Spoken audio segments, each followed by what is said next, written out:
জাপানের যে ম্যান পাওয়ারের যে মার্কেট, সেটা আমরা মনে করছি যে এই সফরের পরে এটা নতুন দুয়ার আমাদের জন্য খুলল।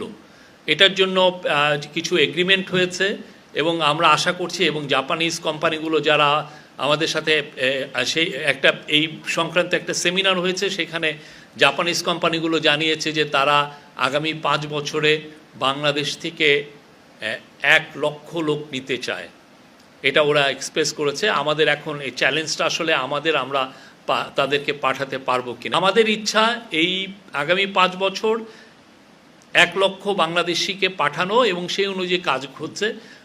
ওই সংক্রান্ত যে সেমিনারে প্রফেসর ইউনূস বক্তব্য রেখেছেন, আমরা আপনাদের সেই বক্তব্যটা শেয়ার করেছি, এবং ওইখানে ইভেন যারা বড় করে তাদের সাথে উনি আলাপও করেছেন, 1-to-1 আলাপ করেছেন।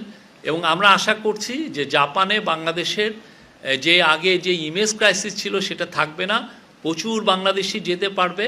এবং সত্যিকার অর্থে আমরা এমন সময় জাপানে এটা নিয়ে মুভ করছি যে এই সময় জাপানে যেগুলো ট্র্যাডিশনাল সোর্স থেকে জাপান তাদের